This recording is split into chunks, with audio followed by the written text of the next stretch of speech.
A gente vai mergulhar aqui numa mudança que é, assim, radical para a área de experiência do cliente. Nos próximos anos, a briga não vai ser mais por satisfação, não. Vai ser por uma coisa muito mais rara e valiosa: a atenção. Bora entender o porquê disso? E essa frase, essa ideia, é o ponto de partida de tudo. Pega essa visão. A tese aqui é muito clara. O ativo mais valioso de uma empresa, lá na frente, não vai ser o software, não vai ser a tabela de preço. Vai ser o espaço que ela ocupa na mente do cliente. Tá, mas por que essa prensa toda com a atenção, né? É simples, na verdade. Pensa bem, é um recurso que acaba e tá todo mundo, mas todo mundo mesmo, brigando por um pedacinho. E o ponto-chave é o seguinte: quando um cliente ignora a gente, quando deixa no vácuo, isso não é só um silêncio para o negócio, isso é margem, é receita indo embora, é perda direta. E é claro que isso muda tudo, né? Muda o nosso papel. As equipes de CX, de CS, elas estão numa evolução forçada. Deixou de ser só uma função de suporte, de apagar incêndio. Agora a gente está falando de se tornar um motor estratégico que gerencia o ativo mais importante da empresa. E qual é esse ativo? Justamente a atenção do cliente. Olha só essa virada de chave, essa mudança de mentalidade na prática. A pergunta antiga era como a gente melhora a experiência. Legal, importante. Mas a nova pergunta, a pergunta-chave, é outra. É como a gente garante presença, relevância e, principalmente, prioridade na mente do cliente. Percebe a diferença? Uma é sobre serviço, a outra é pura estratégia. Ok, então para conquistar essa prioridade, a gente precisa de uma abordagem nova. E ela se baseia em 3 pilares. Vamos mergulhar no primeiro deles: ocupar território. E olha, isso aqui vai muito além do digital, tá? A gente está falando de presença real, física e estratégica. E o que está em jogo aqui é o seguinte: a real é essa. Quem não ocupa território vira um fornecedor genérico. Simples assim. Sem uma presença de verdade, a gente vira commodity, um item fácil de trocar. Atenção não se ganha por e-mail ou por call. Se a gente não está lá, a gente é só mais um na planilha do cliente. Beleza, mas como é que se ocupa esse território na prática?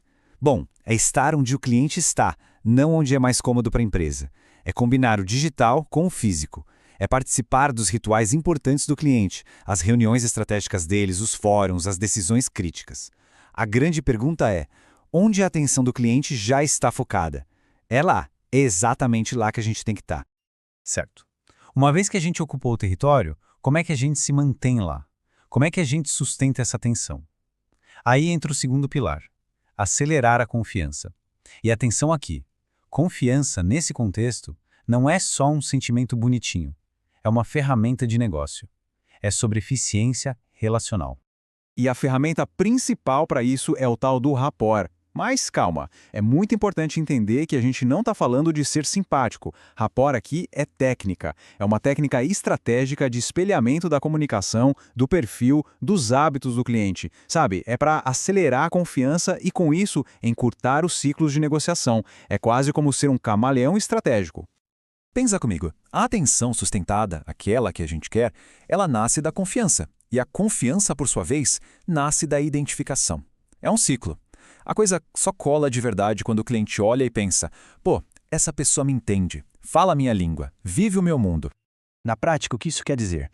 Quer dizer muito, mas muito além do que está escrito no contrato. É alinhar nossa linguagem com o perfil de quem decide. É chegar na conversa e demonstrar que a gente entende do negócio deles antes de sair empurrando qualquer solução. No fim das contas, cliente não compra de quem responde mais rápido, compra de quem confia. Ponto.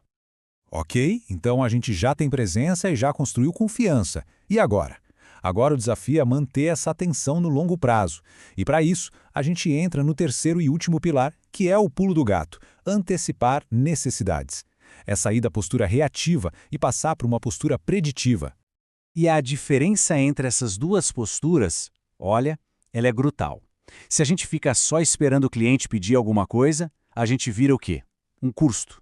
Mais uma linha na planilha de despesas. Agora, se a gente antecipa uma necessidade, se a gente chega com a solução antes mesmo do problema virar um incêndio, aí a gente vira um parceiro estratégico.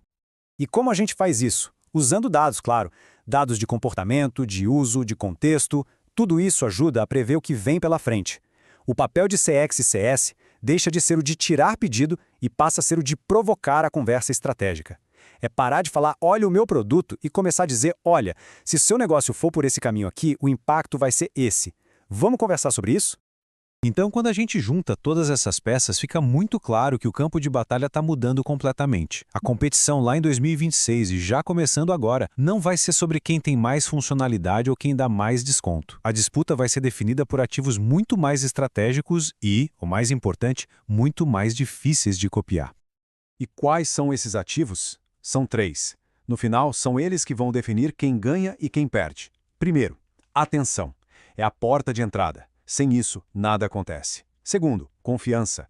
É o que sustenta a relação. E por fim, como resultado dos 2 primeiros, prioridade. É quando a gente se torna indispensável. Esses são os novos KPIs, os verdadeiros indicadores de sucesso. E não vamos esquecer do impacto disso no negócio, que é direto e é poderoso.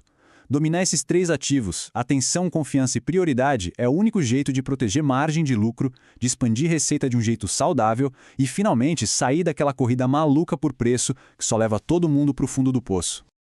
Então, para a gente fechar, fica uma pergunta, uma provocação mesmo. A estratégia da equipe hoje, ela está competindo por satisfação ou ela está competindo por prioridade na mente do cliente? Porque a resposta para essa pergunta é o que vai definir quem vai ser vencedor em 2026 e quem vai ficar para trás.